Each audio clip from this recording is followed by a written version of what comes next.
If you bought the Journeyman Project, or wish you had, you want to make sure and watch what's coming next. This is the sequel and another groundbreaking game from Sanctuary Woods called Buried in Time. Michel is the president of Presto Studios. You're the guys who actually developed the game. That's correct. And this is about time travel. So first of all, show us the interface, Michel. Sure. We're traveling through time in a fully self-contained biosuit. There's a little image of it here in the window, and we have navigation controls here where we're able to move through inventory controls with objects that we're carrying.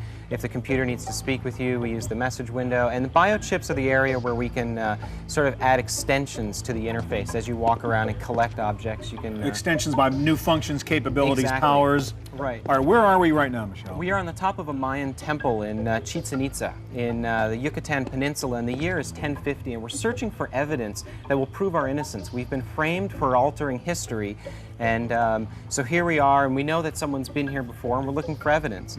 These are Mayan hieroglyphs that we have here, and I'm going to use this opportunity to introduce you to a character that's traveling with us. His name is Arthur, and he's on one of our biochips, and if I pull him up, I can have him comment on the hieroglyphs. Those are Mayan hieroglyphs. They had a pretty sophisticated pictograph. So there's the sort of sage guy who's always with me and helps me understand what's going on and solve problems? That's right, and the game takes 40 or 50 hours to play, and so this way you don't feel lonely as you're going through. I hope it only takes me 40 or 50 hours. Object will be moved. All right. Yeah, let's show how you look at objects, because that's really cool. Sure. This is an object which I'm finding on the ground, and I can pick it up and drag it into my inventory, and then I can inspect that object. So here it's a ceramic bowl which is filled with incense, and traditionally you would use that as an offering to the gods in the temple. But we're going to jump to another time zone. There are 7 different environments in the game, and we're going to go to Chateau Gaillard. This is the medieval... So we're jumping ahead a couple hundred years. Right. And going to France? For France, Normandy, France. This is an English castle standing on French soil, and it was Richard the Lionheart's castle.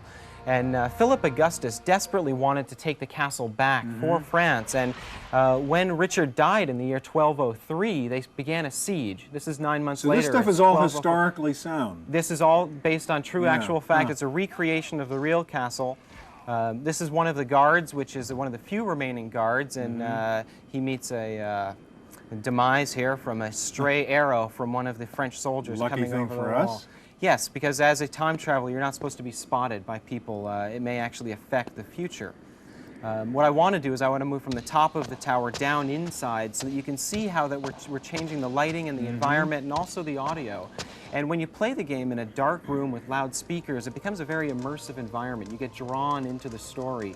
It's very easy to lose yourself in the world. Or can we jump into the future real quick and show me that future part of it? Sure, absolutely. What I'll do is I'll recall to the future apartment, and this is 300 years in our future from today, and it'll give you a good example of how our industrial designers are creating worlds and visualizing some of the technology changes. As an example, in this particular room, you don't need a roof because force fields are evolved enough that as I look around, I'll be able to look up and see right out into the sky, and the thought is that people would like to live in natural daylight settings and such. Okay, Buried in Time, and what kind of machine do I need to run it? On a PC, it would take a 33 megahertz 486, and on a Mac, a 68040 or better. All right, Michel, thank you very much.